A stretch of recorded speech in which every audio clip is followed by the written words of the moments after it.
Hey everybody, it's Scott Steen with winnersandwhiners.com coming to you with the Thursday version of Today in Sports Betting. And we're going to be actually talking about a potential league coming back that maybe someday soon we could have some sports betting. And who better to discuss it with than my one and only partner in crime? He is my we've been having a lot of fun here doing these shows. Comes all the way from New York City, there on the island. He is Scott Reichel. Scott, you ready for a little NBA, brother? Tell you what, I'm definitely more, I'd say, optimistic about the NBA returning than the MLB returning. And It's kind of amazing how Twitter basically erupted within the span of about 2 days, talking about how baseball is pretty much screwed and there's no chance. And I'm thinking to myself, didn't Scott and I say this about 4 days ago or something? It seems like everything that we said basically came true. And that's not a good thing, but it's just a fact. No, I feel like if you follow our show, if you listen to us on a daily basis, or at least listen to us talk about baseball, you had a realistic idea of what this week was going to look like, and hopefully you weren't too disappointed by the lack of progress. Now, is it over?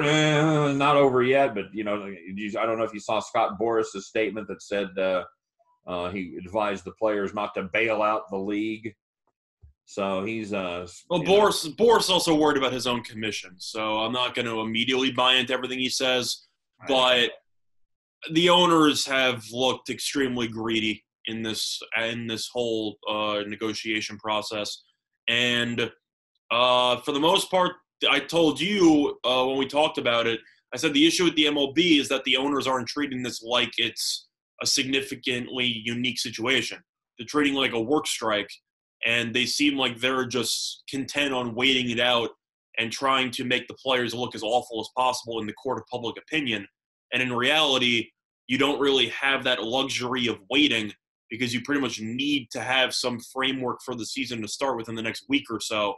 And you pretty much sabotaged all negotiation talks just trying to save a couple dollars on the end while trying to completely alienate all of your players. So I feel like they kind of sabotaged the entire process of pandemic negotiations. Am I alone on that, or do we agree? No, and it's pretty par for the course that the MLB owners never miss an opportunity to shoot themselves in the foot, or if you're a cynic, perhaps shoot themselves somewhere a little bit higher on the anatomy. But and they're trying to. We talked a little bit about it previously, a little bit yesterday, especially. They're trying to lay the groundwork for the negotiations for next year, which is really the big contract negotiations that everybody's been talking about. And they're not making themselves look good, especially in the court of public opinion, like you're talking about. So I don't know, man. It's what we didn't need on top of all this other BS. But we saw it coming. We saw it coming because MLB seemed to be the only league that was also in the middle of massive salary discussions, whereas the NBA and even the NHL, even though the NHL players should probably be getting paid more than they actually are for the amount of damage they take to themselves, didn't really seem like that was really an issue at any point. It just seemed like, oh, is it safe to come back? Yeah, we'll play. And baseball, instead of wondering about the safety, was going, I mean, you could play, but we can take 85% of your salary, and you're going to have to deal with it. And the players basically said, why? Why would we potentially, quote-unquote, risk our health? Which I know that the odds of these millionaires not getting proper medical stuff is slim, but you get what I mean. But the idea is, why would we come back for less money with pretty much nothing to gain? And the owners are going, I guess I hadn't really thought about that. And I'm thinking, what are you talking about?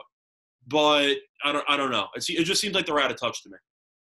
Agreed. Yeah, I don't know who's running their PR side, but they're doing a terrible job. They're not doing a good job of reading the room at all about who's going to be to blame. And the last time they had when they missed the World Series, I think that was, I want to say 94. Is that right? With the Expos, that sounds right.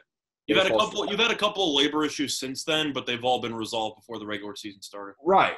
But I know people to this day that don't watch baseball because they're still angry 25 years later about them canceling the World Series. I didn't know that you had friends in Montreal, but Fair enough. No, they're here. They're here local. They're around the country. Now I don't have friends in Montreal. Although if you're in Montreal and you want to be my friend, I'd like to have a friend in Montreal. Somebody that can give me Those were the people who seemed to be the most upset about the strike happening because the Expos were the best team in baseball at that point. Well, they kind of lost their team, so that's what I'm saying. Yes. Now I don't know if that applies so much, but back in '94 when you still had Pedro on your team, yeah, you had a pretty good chance. That's all I'm saying. Yeah, that was a brutal beat for the Expos. No question about it. So, well, let's talk a little bit about something perhaps a little more optimistic. We're going to talk a little bit about the NBA. By the way, those of you that tuned in last night to find out whether Scott, Willie, or I would emerge victorious with our NASCAR picks, you're going to have to wait one more day. Rain check. Like a ring check. That's right. As the race has been pushed to tonight. So we'll be looking forward to that. I know I've still got a lot of action that's ready to go on tonight's race. So we're probably going to end up recapping that race for Saturday's video when we go through the Bristol race on Sunday. So we can recap that and then go through Bristol on Saturday. So that's right, because we got a surprise tomorrow. We'll talk about that a little bit later in the show. We don't want to give everything away up front, but we do have a surprise guest and a brand new sport that you and I are going to be debuting tomorrow. I'll just say that, and we'll leave it here till the end. We'll talk about it. I'm thrilled for this curling coverage. Oh, sorry, I spoiled the fun. My bad. I'm a big fan of curling. Did you read the curling article that I wrote? Yes, I did. You emailed it to me a couple weeks ago, and I couldn't resist. All right. So NBA, Scott, who do you like? Is it all Lakers all the time? See you later. Take care. Bye-bye. Well, I'm rooting for it, even though I'm not. First of all, I'm going to leave everything at the door. I'm not the biggest LeBron guy. I think that LeBron is an all-time great player. I can't say that I'm fully I don't know. And I just feel like he's cringeworthy when it comes to social media. I just find his posts with Taco Tuesday and everything just annoying to look at every single week. But he is still, in my opinion, a top 2 basketball player of all time in terms of talent. Based on what I'm rooting for, I'm still rooting for the Lakers because I have a plus 900 ticket in my back pocket, which I got literally 5 seconds after they signed Anthony Davis during the offseason. So I have that for a couple of units at plus 900. And that line immediately plummeted to roughly plus 300 by the start of the season. So I'm rooting for the Lakers. I also have the Clippers at plus 350 that I got in the beginning of the regular season. So pretty much my only exposure right now is the Bucks. And other than that, I'm pretty much cruising to a decent profit. So as long as the Bucks don't win, I'll be happy. If I had to personally guess who I think is going to win, it's really tough for me. Because on paper, I still think the Clippers are the best team in all of basketball, just from top to bottom. I think that team is phenomenal. But I know Paul George in every single playoff series either vanishes or gets injured. So I'm a little bit concerned from a health perspective from the Clippers. If I had to pick anybody right now, I would actually take the Clippers. I think the Clippers are the best team in basketball. Okay. Well, except when they play the Lakers. So. Well, they won the first 2 meetings. They lost the third meeting. So you can take it as you may. So is there a format? Because I know there's a lot of different plans floating around, and it's one of the things that makes this show a little bit difficult because there are no finalized plans for the NBA to return to action. It seems to boil down to a couple of different options. That is, number one, have everybody basically sequestered in Orlando in the Disney complex, the ABC Sports complex down there, the ESPN Sports complex, whatever you want to call it. There's some discussion about how big the bubble would be, whether they would have their family involved, being part of the bubble or not. But the other plan would be to split them between the sites between Vegas and Orlando. It looks like, just judging from the press and the social media, it looks like the Orlando plan is probably the one that has traction.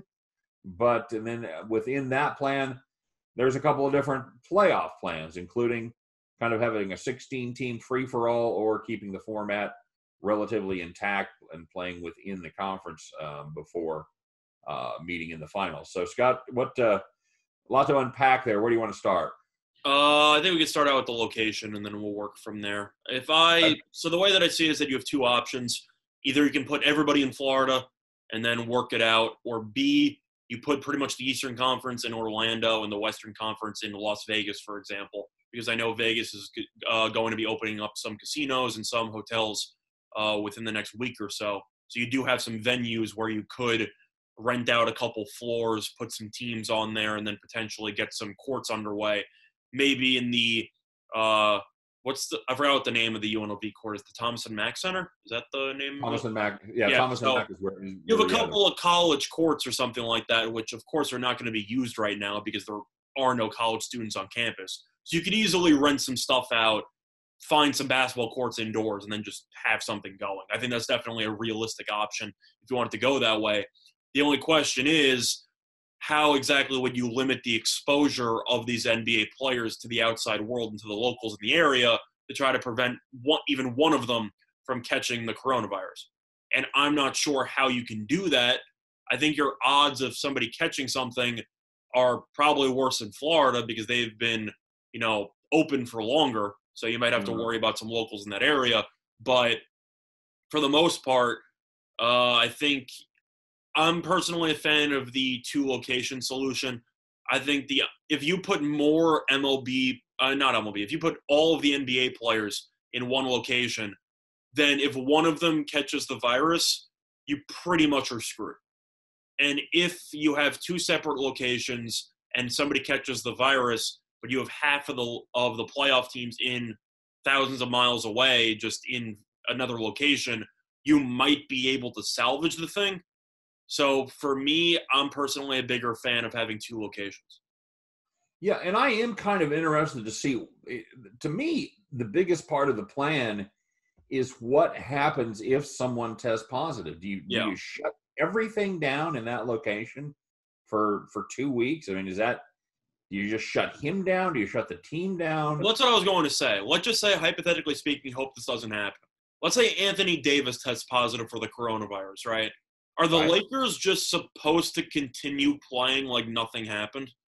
Because Anthony Davis is clearly one of their best players. Are they just immediately screwed? Well, I think it counts just like an injury would. That's what I'm asking.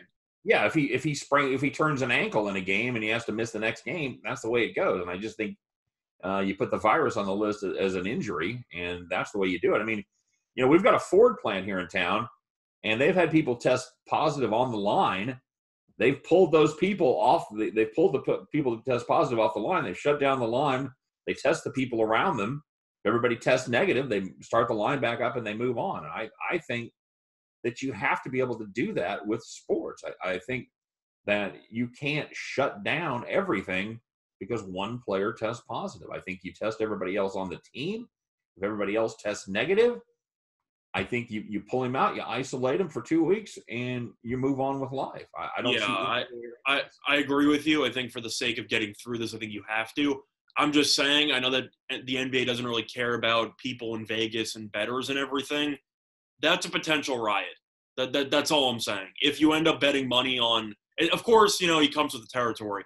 I'm just saying, if you have people betting money on the Lakers and the next thing you know, Anthony Davis is gone and you have to play without him, you are going to see a lot of angry people on social media. That's all I'm saying. It is what it is. I'm just acknowledging that even though I agree with you, that definitely is going to cause a lot of emotional reactions throughout the planet. You're putting me in the untenable position of trying to defend the maturity and intelligence of the social media public. I know. I'm saying I think you can understand what I'm saying. I think social media would not take that too well. I do, but I don't agree. I think people will be mature about it and write it off as an injury. You don't think that'll impact the product? Well, sure, but so does twisting a knee. Correct. I'm just saying, I feel like fans, for example, if you have Lakers Clippers that is destined for the Western Conference Finals, I feel like the NBA, people would be complaining saying they should wait until Anthony Davis comes back. Because if the Lakers are without Anthony Davis for a series like that, and that's just an example, I mean, Clippers in 5. I think we can agree the Clippers would pretty much just roll through them. Well, I mean, yeah, that's the way it goes. I know, it's the way the cookie crumbles. It's just it's a bad situation. Yeah, it makes my Rockets ticket look a lot better. So no, I'm just kidding. I don't know. I don't know Rockets ticket, but Scott, Is there anybody outside the big three that even has a remote chance here? And now, and what playoff scenario do you think they're going to go with? Because the one that intrigues me the most is just the 16-team free for all, where you take the top 8 teams in each conference, and you just seed them accordingly with no eye toward what conference they're actually in. So you'd have the Bucks match up with the Magic, but then in the second you'd have the Lakers and the Nets, Raptors and the Grizzlies. There's all kinds of interesting things that would happen there. Nuggets and Pacers would go against each other. So do you like that scenario better, or do you like sticking closer to tradition? So there are a couple of different scenarios that we could run through really quickly. You just mentioned the 1 through 16 conferences don't matter. People have been arguing for that for years. And that's mostly because the Eastern Conference has been so much inferior to the Western Conference that people have just thought you're better off just having the top 16 teams, because the team that finishes in 9th in the West tends to be like 10 games over, and the team that finishes 8th in the East is usually 10 games under. So people think that it's stupid and that you should just have the top 16 teams in terms of record. That has been brought up in the past. That's one option. Option 2, you have the regular formatting we have now with the 8 teams in the East, 8 teams in the West. And then you have the third option, which is some group stage BS hybrid with pretty much 12 teams in each conference with a play-in tournament attached to it, which I think is one of the dumbest ideas I've ever heard in my life. If it was as smart of an idea as a back scratcher, then maybe it would work. But unfortunately, it's not. I think that idea is just ridiculous.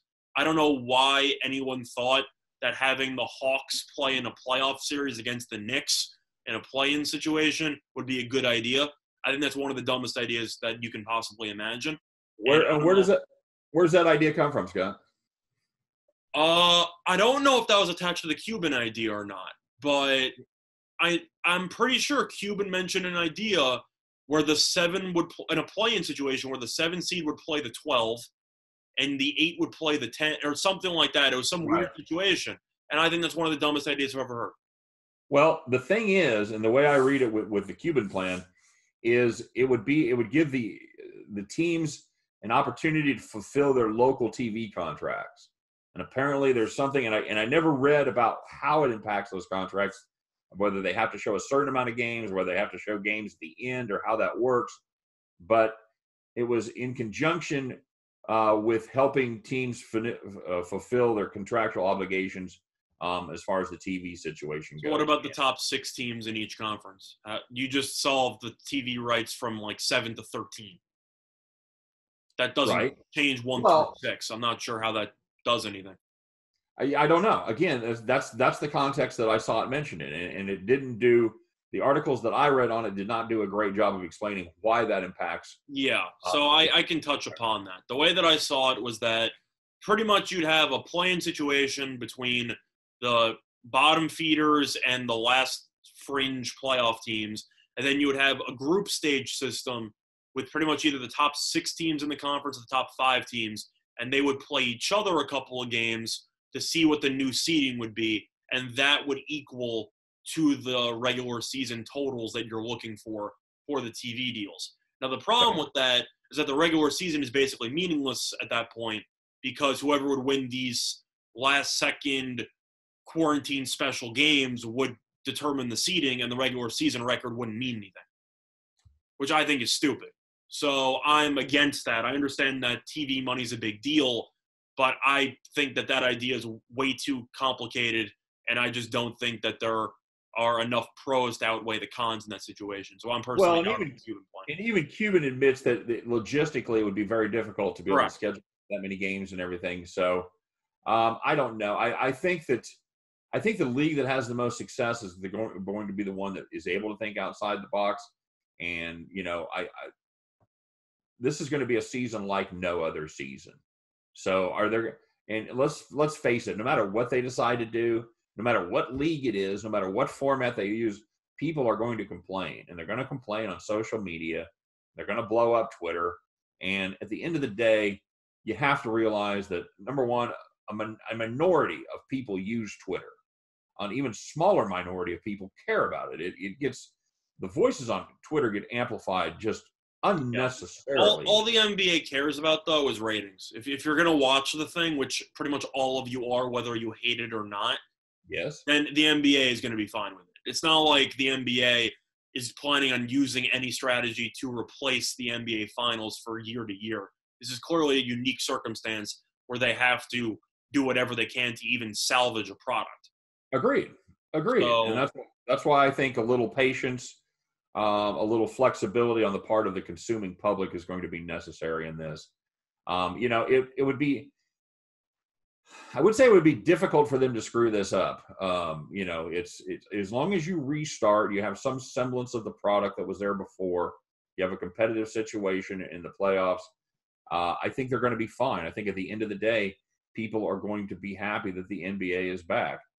You have to work really hard to turn public opinion against you. And, looking at you, MLB, way to go, guys. But, for the MLB, for the NBA, for the NHL, I think if they put a product back on the court, back on the ice, that people are going to be so overjoyed not to have to watch Korean baseball to get their action fix that, I think there's some leeway. I think people are going to be more forgiving than perhaps you think. I don't know.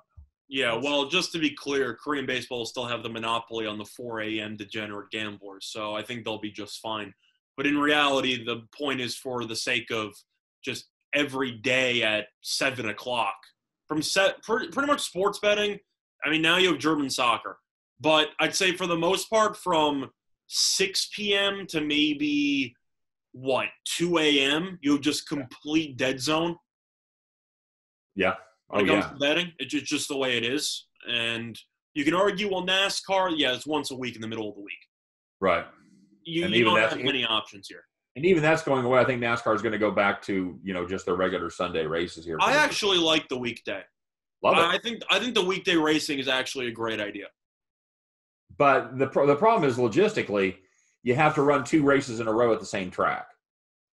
What I'm saying is I actually think that the ratings would be better on a weekday than it would on a Sunday. And that might be a crazy opinion by me, and it might be dead wrong. I really think that as you have the NFL coming back, for example, and you're also going to be having some playoff games on Sunday and stuff like that, I really think that NASCAR can easily just have some day races on Wednesday, for example, where they're competing against absolutely nothing. And I think the ratings would be pretty good. Yeah, I don't necessarily disagree with that. I know that NASCAR struggles to find a foothold in once the football gets going, because you're not only going against the NFL, you're going against the MLB and then the MLB playoffs, World Series, but you're also going up against golf. So you've got a lot of competition there on Sundays. And I know NASCAR tends to get sometimes lost in the shuffle. I don't even forget about Sunday. You could hypothetically, if you wanted to, do it Saturday because there's no college football now, and just work from there. I don't think Sunday's a good option because even if you add the NBA back, and even if you add the NFL back, and even if you add, let's just say, I'm not going to include baseball because baseball's ratings aren't that great to begin with anyway. But even if you have hockey again, pretty much every mainstream game that you're going to be looking at for the playoffs is going to be played at night. So you have nothing on the calendar besides European soccer from basically noon all the way through to 6:30 p.m. Right. Throw a race at 1 in there on maybe a Tuesday or a Wednesday and just do it every week, and I'm sure your ratings will be fine. Yeah, I just don't know that your ratings are going to be as good on a Tuesday afternoon as they are on the weekend. I'm just saying I don't think they're that good to begin with. So you might want to. Well, NASCAR has been struggling for, about 10 years with their ratings. That's why they've tinkered with their format. And I'm saying, what about a Friday or a Saturday? You don't have to go against the NFL. College football is in hiatus. I think in this situation, Friday or Saturday could make a lot of sense. What are you going up against? Horse racing? Maybe Friday, because the first thing the NFL is going to do is they're going to play Saturdays too if college doesn't. Probably. So Friday makes sense to me. What are you going up against though? Horse racing? I think you'll be fine. Yeah, you're right. So, is it? Yeah, I don't know, man. It's so. It's everything is so up in the air right now. It's really hard to speculate. It's fun to do a little bit. But do you have a favorite plan from the formatting perspective?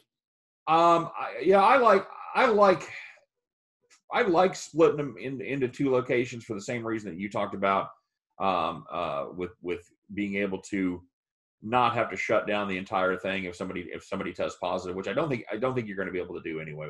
That's the point. I feel like you have even if, let's just say, you have to shut down the eastern side for 2 days, you still have some programming on the west. Right, and I think that, Scott, I think they're going to have to play day games to get this format done. I think they're probably will. Yeah. I don't see how this gets done playing, one game every night, or playing a doubleheader at 6:30 and 8:30 or whatever. I think you're going to have to play probably starting at noon. I think you're going to have to play 6-7 games a day to get this. You might have to play every day as well. But for the sake of the schedule, you have to organize this like an ESPN Saturday college basketball card. You're just going to be having a game every single 2.5 hours and just line it up over and over and over again. Put every game on mainstream television. People are going to watch it and just sit back and enjoy, because that's basically everything.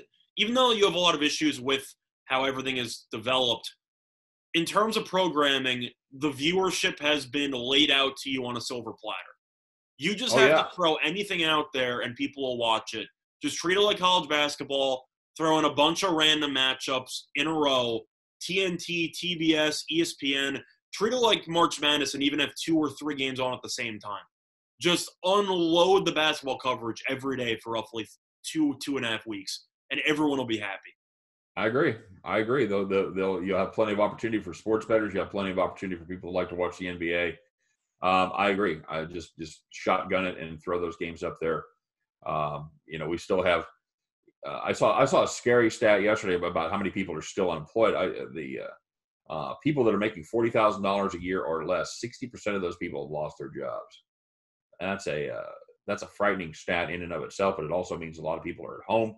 You're still going to have a captive audience. You still have a lot of people working from home that are still employed. So I know that.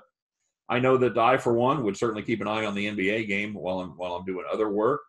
So, are you a 1-16 guy or keeping the East and West?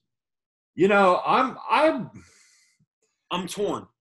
I am torn. I like on the surface, I like the 1-16 plan, but I think they're worried that people will want to make that a permanent thing. I think people will see that it works really well. So you're against it permanently, but you like it in this small sample size. Yes, that's exactly right. I don't think I like the integrity of the leagues. I think there is an ebb and flow with the power in the leagues right now, or in the conferences rather. Right now, all the power lies in the Western Conference, and it's just like you're saying. The Memphis Grizzlies are the only ones that actually make this look acceptable, because they're the 8th seed in the West right now with their 1 game under 500, while the 8th seed is 5 games under 500 in the East. However, the difference is in the West, the 7th seed is the Dallas Mavericks. They're 13 games over. So, and while in the East, the 7th seed is the Nets, they're still 4 games under 500. So, yeah, I think if you took the cumulative records of these teams, the West is certainly going to shine once again this season. Who do you think a short season? If we were to let's start with the home field, with the home court advantage. Who suffers the most? Who benefits the most from playing in neutral locations? Well, the question that you have to ask is that even though Florida is pretty much involved in every single plan, there are no fans, and it's going to be played in Orlando. So, can you assume that either the Magic or the Heat would benefit from the location, or is that too crazy because nobody's going to be there anyway? I don't think so, because unless you're getting to sleep in your own beds, unless they're keeping everybody else. Well, you might be used to the humidity and the climate though, so that potentially. I mean, that's a short term before people adjust to it. But I think Miami's a good team anyway. But I'm just saying, if you're talking about location, who's going to benefit the most? Can you argue that the 2 teams that play in Florida who are actually involved in this format might benefit the most because it's relatively local? Perhaps. It's going to cause less disruptions to the Orlando Magic, I would think, being if they're local there. The team that I'm looking at that is really going to suffer is the Philadelphia 76ers, the team that has dropped just 2 home games this season, giving themselves an unbelievable advantage there in Philadelphia. And, that goes away. Now they become just another below average team from the East. So I do feel bad about them. I feel bad maybe on if they do just go with one location. I think that could be a slight disadvantage to some of the teams from the West, especially with the ones in the Pacific time zone as they have to adjust their schedule. Of course, these guys are all spread around the country right now. They're not like they're all hanging out in LA. Although the facilities have reopened a little bit, and that, if you've read anything about how those are being done, that's a crazy thing where they all come in separate entrances. They basically get decontaminated before they go in. They're only allowed to have 2 basketballs. They work out with 1 assistant coach. They don't work out with the team. It's a crazy thing about how the facilities are actually reopening. And it was kind of eye-opening for me because you hear NBA facilities are reopening. You assuming the team is practicing together, they're running the drills, and that is not at all what the case is. So, well, I actually have one question that I want to ask you from a gambling perspective on the NBA. Do you think that for the NHL and the NBA, that future tickets that people made before the season should still be live, or do you think they should be voided? I think they have to be live. I think that's it's a circumstance that's certainly was unforeseen, but as long as you crown a champion, I think those are live. I think those are live tickets. Now, could you generate some goodwill if something crazy happened? Could you generate some goodwill by giving people their money back? Yeah, maybe. It's possible that somebody does that. Some of the second tier sports books would perhaps think about doing that and giving a refund on all tickets. Yeah. Maybe. What do you think? I mean, do you give maybe a good compromise would be to give people an opportunity to opt out? See, I think that would make sense if you let them opt out. But the reason why I ask is because I was actually watching or listening to this basketball podcast the other day. And they were talking about, in this very unique situation with the NBA, they were talking about how, regardless of who wins, somebody's going to view it with an asterisk because it's going to be a very unique situation and stuff like that. So I was thinking, or they mentioned it, but I was also thinking the same thing. What if they called this bracket situation something different? Instead of calling it the NBA championship or the NBA finals or whatever, you could call this, for example, the Stern Cup. You would name it something else. Makes sense. David Stern passed away. You can commemorate him properly, do something like that. And you could still have some type of champion, but it won't be the same as all the other champions previously because of the unique circumstances. So somebody brought that up, and I actually think that's a very good idea. But the question that you have is, if the wording on most props are NBA champion, then does that apply if you would name it something differently? And I feel like even though people might argue, well, I just want to see if my team can win the championship and whatever, I feel like in the back of everybody's mind, they know it's not the same.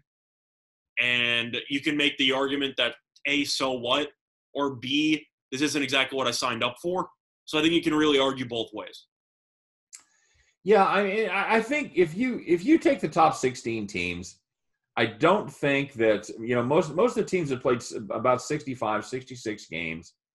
I don't think statistically it was likely that there was going to be a lot of shuffling.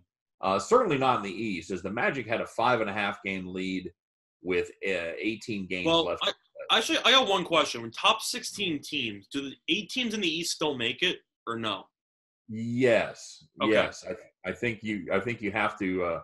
I think you have to do it. I think you have to do it that way. And I don't know what ninth in the West is. That's why I was asking. Well, I'm looking at how that would work because the Grizzlies, like I said, the Grizzlies are 1 under, and the Grizzlies are in. Yeah.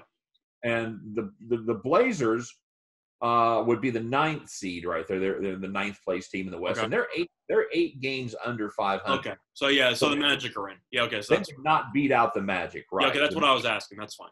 Yeah. So it would be the same 16 teams regardless. So you're a believer that as long as you get the 16 best teams in there, and one team is crowned the champion, they should just be called the NBA champions because that's all that really matters. Absolutely, especially if you're playing 7-game series. Yeah. Are you playing it? Are you not playing it? I mean, you're not playing it as your home court. Obviously, you're missing a home court advantage. But everyone has the same disadvantage, so you can argue Yes. that doesn't really matter. Right, and you're playing one home, one away. Theoretically, that should work out to a neutral. So now you're just playing all your games on a neutral site. Yeah, I think that's. Do you think they should be playing best of 7 through the whole week? Because I don't. I think that'll take way too long. No, I think the more games, the better. I think the more games you play, the more legitimacy it gets. I agree, but I think the first round should be best of 5. If you want to play first round best of 5, I don't care. I don't think the first round should have ever gone to 7 because the top seed wins roughly 90-something% of the time. It's mostly the longer the series goes, the less you are to see any upsets, the less likely you are. So best of 5, that's where you saw the Mutombo Nuggets beat the Sonics, and you had a bunch of upsets. You have one exception, which is the Warriors beating the Mavericks 1 year back in the mid-2000s. Other than that, has an 8 seed ever beaten the one after that? Once, and that was when Derrick Rose tore his ACL and the Sixers won anyway. They took a massive injury, pretty much miracle, or whatever you want to call it, for the 76ers to even make it to the next round. So, for the most part, the 1 versus 8 and the 2 versus 7, even the 3-6, are mostly foregone conclusions. The longer the series goes, just move it to 5. And that may be a necessity just from an expediency standpoint to get. Yeah, that's the reason why I agree with it in this case. I'm saying in general, I think 5 makes more sense. So we're agreeing that the for lack of a better term, the Mark Cuban plan basically has no traction. I think it's the worst plan on the market by a wide margin. Okay, all right. And so I'm assuming we agree on that. I just don't get it. I don't. Again, without completely grasping all the logistics of what he wants to do and why he wants to do it, but it does seem untenable. I think you've got to get in, you got to get it played, and you got to move on because you have to end this season so you can be on track to start the next one. You're starting next season most likely Christmas Day, no matter what. So you have to finish probably, in my opinion, I think the NBA for the future is going to be starting in December for the rest of time. That's how I would view it. I think it makes more sense. You don't have to compete with the NBA, with the NFL for the majority of your primetime games. You're competing with baseball in the summer for playoffs, and nobody cares about baseball in comparison to the NBA. It makes perfect sense to me. So for the sake of this, I actually think it's good long-term for the NBA. But if you're going to start December, you pretty much have to finish by late August. Yeah, you have to, because that gives you 4 months. You have free agency, you have draft, you have training camp. I mean preseason. So you've got to give everybody 3 months to catch their breath. You've got to wrap that up by the end of October, by the end of August. So I think for that perspective, I think anything with the group stage proposal in it is terrible, and I think anything involving more than 16 teams is terrible as well. So I'm a fan of either the 1 through 16 or the regular East-West. And as for the actual locations, I'm a fan of 2 locations, but in reality, if you can maintain everybody's safety properly, I really don't care. Yeah, the question is, and you kind of brought it up at the very beginning of this discussion, what do you do with the players and their families? Do you let them go out to eat? Do you let them buy groceries? How sequestered do you keep them? That's high school road trip, you pack everybody a peanut butter jelly sandwich and you just have them in the room. For a month and a half, going to work out. For a month and a half, just bagels and cream cheese and peanut butter jelly sandwiches with a juice box optional, of course. I know my kids. If you gave them the option of staying in a hotel with a swimming pool and having room service for a month and a half, they'd never leave. Well, we would get you a side of Yoo-Hoo to drink with your. Don't even start with that. Yeah. Don't even start with that. The devil's nectar there. That awful Yoo-Hoo. Stop it. Just no on the Yoo-Hoo. So. All right, bud. Well, it's gonna be fun. And Scott, any idea about when we might know something here on these plans? That's the question you have to ask. Is that baseball? We pretty much said this week was going to be the deciding week because you haven't started the season yet, and you have to try to make sure it doesn't overlap into next season as well. And there's a lot of stuff to ask with baseball. The NBA might have a little bit more leeway because you literally can just resume with the playoffs, so you can try to work it out. But at the end of the day, I think the NBA probably has to figure something out by, what would you say, mid-June? The latest, yeah. I think you almost got to get these guys back into camp. I think you got about 2 weeks. Yeah. 2.5 weeks ballpark. I think that's the time frame we're looking at. I know they're having a conference call tomorrow, and they've already tempered everybody's expectations from the conference call to let you know that there's going to be no formal plan that will come out of that meeting tomorrow. So I think that the clock is ticking, not quite as loudly as it's ticking for Major League Baseball, but I think we definitely need to see some positive movement in the next 10 days to 2 weeks from right now. Baseball right now, it's the bottom of the seventh, and baseball is down about 8-0. It looks grim, and they've got fresh arms in the bullpen. So I have no faith at all. We talked about baseball. I think that's pretty much a lost cause, at least for the foreseeable future, unless the owners pull a shocking maneuver, which is unprecedented in my opinion, and pull a complete 180, which I do not see happening. The one thing I haven't seen, Scott, is what kind of insurance policy the owners have for a cancellation of the season. I don't know if I want to know that information, but you never know. But they're billionaire owners for a reason. I'm sure they got something in their back pocket in case something doesn't work out. But I was going to ask you before we actually wrap up on the show, do you have any thoughts on the playoffs or any of the betting lines that are still available? Or because we didn't really talk about much of that. Yeah, we really didn't. We did talk a little bit about the Bucks being the favorite, and at most sites the Bucks are the favorite. For example, I found, like we were talking about, I found them on PointsBet at plus 190. The next favorite there would be the Lakers at 250, the Clippers at 300. Over on Bet Online, tremendous value if you were looking to bet the Bucks. You can catch them at plus 275, which is like 50% more value at one site from one site to another. So you know what, I like this Lakers team a lot. I do think that I know I'd like to have a plus 900 ticket in my back pocket, but I think that Big Baby and LeBron are. I'm sorry, who was the first person that you said? Anthony Davis. Sorry, wrong Davis. Glenn Davis. Throwback to Big Baby Glenn Davis. Yeah, I know. Wrong. It's the wrong Davis. And as soon as I said, "Oh, no, that's not right." Yeah, I do think that is probably the most dynamic 1-2 punch right now in the NBA. I think that team is deep. I think they can make a deep run. I do like where the Lakers are positioned. I know you're a big fan of the Clippers. Well, for my bankroll is a huge fan of the Lakers, but because I make a lot more if the Lakers win as opposed to the Clippers. But right. For the sake of the discussion, as long as the Bucks pretty much don't win, I make money. So that's really all you can ask for in the situation. If I was looking for any value anywhere, I think no matter what, I think either the Clippers or Lakers are going to win the Western Conference. I think that's a no-brainer. You can argue, well, what about the Rockets? No, it's not happening. It's either going to be the Clippers or the Lakers, are the best two teams, in my opinion, in the whole league. And I think one of those two teams will be in the NBA Finals. I think the East is not as foregone as odds makers make it out to be. I think Milwaukee is the best team. I think they're definitely the best team in the East, and it's not that close. But I actually do think that, and I saw it last year, I think Budenholzer freezes in these big moments in the playoffs. And I've seen it numerous times, whether he was with Atlanta or whether he was with Milwaukee. Brad Stevens always seems to coach circles around him. I know that the Bucks won last year in 5 games in that series. I really think that the Celtics or Toronto could give Milwaukee a bigger run for their money than odds makers think that they can. So in terms of value, I don't see much value on the Bucks at minus 200 to win the East. I don't think there's really any value there at all. No, I don't mind the Raptors. I've got them at plus 800. I think there's some good value there. Scott, if you wanted to take a flyer in the West, I think you skip the Rockets and you go right to the Nuggets. I think the Nuggets are the team that I would be looking at there as far as a value pick goes at plus 1200.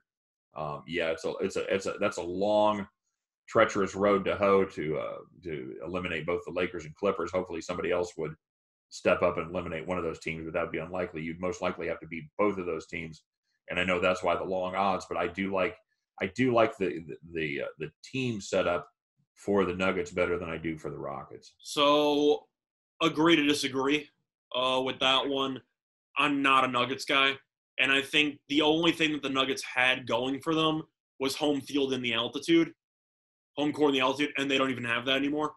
So I think that's a huge issue when it comes to home court advantage. I think Denver might be hurt, arguably the second most behind Philly.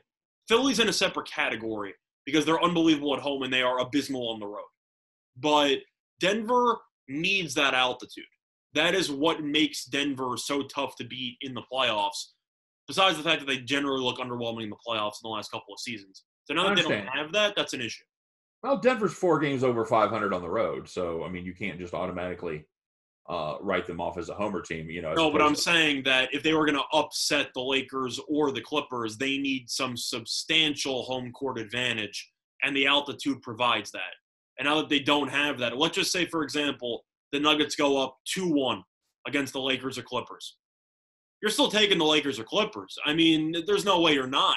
The only way that you are going to take the Nuggets would be arguing, well, you still got another 2 games in altitude, you still got this. It's another variable that no longer comes into play. If I had to pick a dark horse candidate for the West, do I think that there's any chance of them accomplishing it? No, but I would take Dallas. Yeah, and that'd be the second. That would be the second team I would look at. Doncic is phenomenal. Porzingis is great, and I think Rick Carlisle is still one of the most underrated coaches in the entire league.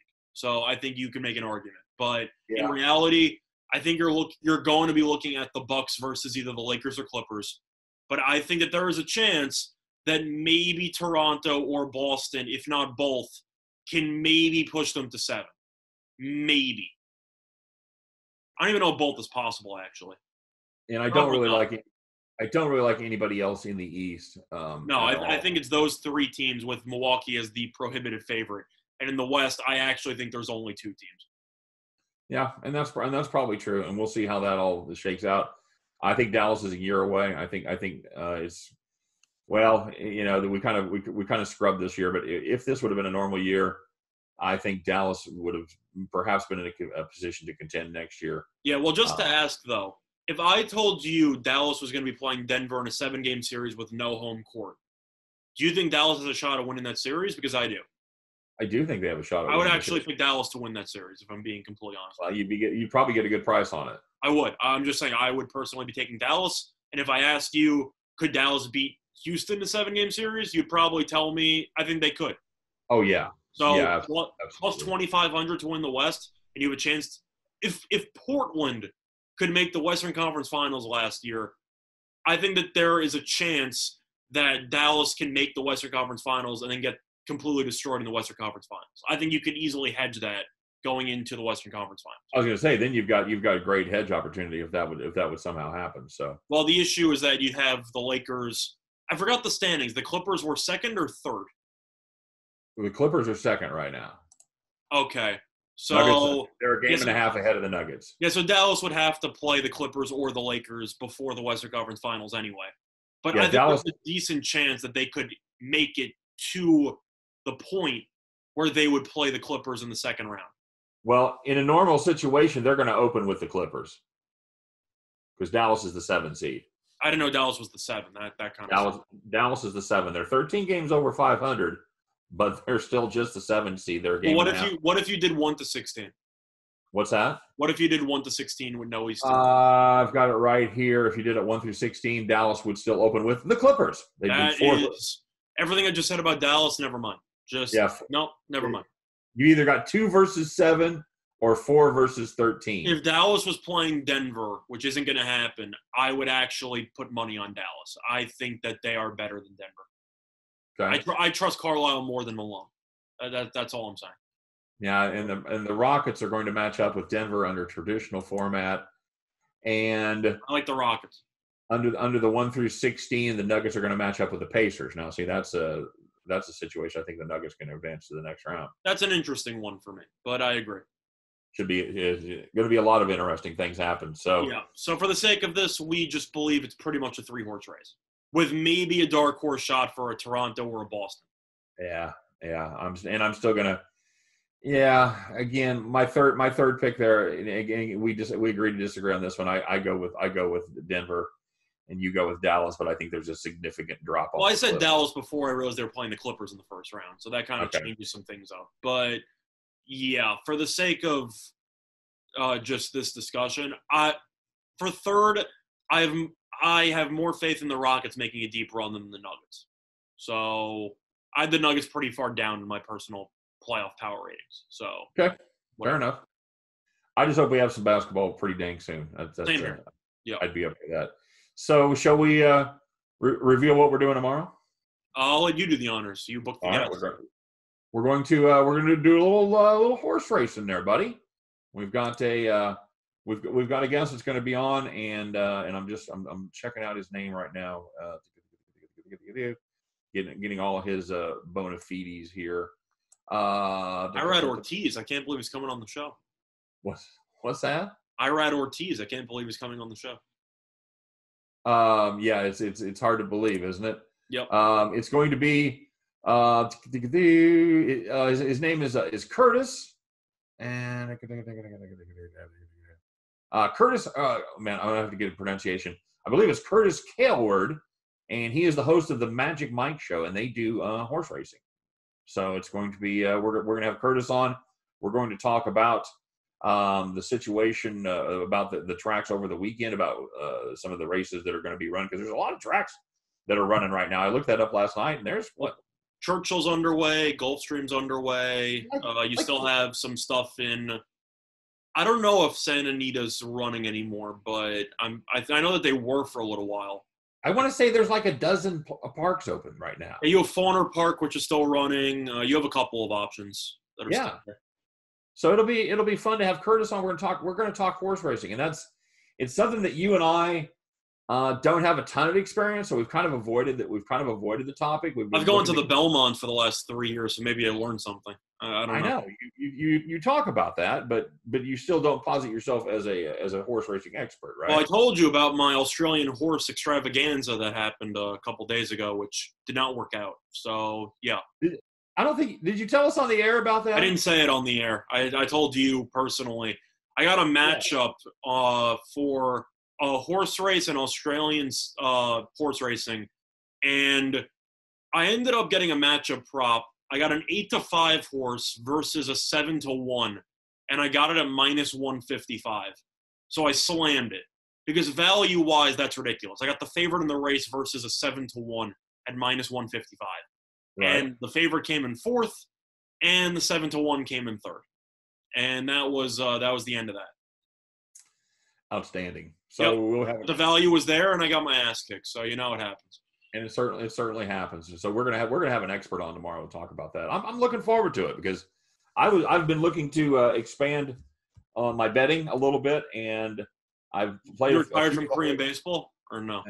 You were on a heater. You won 2 in a row the last time I checked in with you. I retired for like a week. I haven't played any Korean baseball. I've kind of been spending my time. We got NASCAR tonight, so you can hold off a little bit.